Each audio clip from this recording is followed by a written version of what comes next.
তুমি এমন একটা ব্যক্তি যে কয় আইলো তার পিছেই যাও, গেলে পরে তোমার ক্ষতি হয়, লাভ হয় না। কথাটা ঠিক না বে ঠিক? ঠিক। ডাক করলা না, না। যখন তোমার কাছে টাকা পয়সা থাকে, এখন তোমার আপন বন্ধু বান্ধব, কাছের মা বাবা মা থাকে।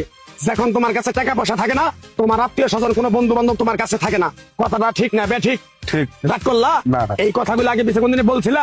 না। তুমি মানুষের পিছনে যায় হাজার হাজার টাকা পয়সা নষ্ট করো, তোমার পিছনে এসে কেউ 10টা টাকা ক্ষতি করে না। কথাটা ঠিক না বে ঠিক? ঠিক, ঠিক। আরেকবার কও বিসমিল্লাহ, বিসমিল্লাহ। আরেকবার কও সুবহানাল্লাহ। সুবহানাল্লাহ। বিশ্বাসে বস্তু মিলে তর্কে বহুদূর। তোমার যে কথাগুলো বলছি সত্য বলছি না মিথ্যা বলছি? সত্য। তুমি এমন একটা ব্যক্তি মানুষের দুঃখ কষ্ট দেখতে পারো না, তার পাশে যাই দাঁড়াও, তারা এসে তোমার পিছন থেকে ক্ষতি করার জন্য ঘুরে। কথাটা ঠিক না বে ঠিক? ঠিক। রাগ করলা? না। কিছুদিন আগে একটা বিপদে পড়ছিলা, অনেক বন্ধু বান্ধবের কাছে 10, 20, 50 হাজার টাকা হাওলা চাইছো, তারা তো ফোন করেই নাই, তোমার সাথে এখন যোগাযোগ বন্ধ করে দিছে। কথাটা ঠিক না বে ঠিক? ঠিক, ঠিক। রাগ করলা? না, না। এই তাবিজ গাছ গাছরা দিয়া কারো কাছে টাকা পয়সা নিয়ে খাই না, তোর কাছ থেকে সামান্য কিছু টাকা নিয়ে আমি একসঙ্গে হোটেলে খামু, দিতে পারবি? পারবো। পারবি? পারবো। হাইট লাগবো না, তোর মনটা খুবই বড়। কেউ 50 টাকা চাইলে তোর 5,000 টাকা দিয়ে দেস। কথাটা কি করছি বুঝতে পারছ? জি। আরেকবার কবি বিসমিল্লাহ। বিসমিল্লাহ। বিসমিল্লাহ বলার সাথে সাথে তুই আমারে 500 টাকা দিবি, তোর এক টুকরা গাছ দিয়ে যাবো।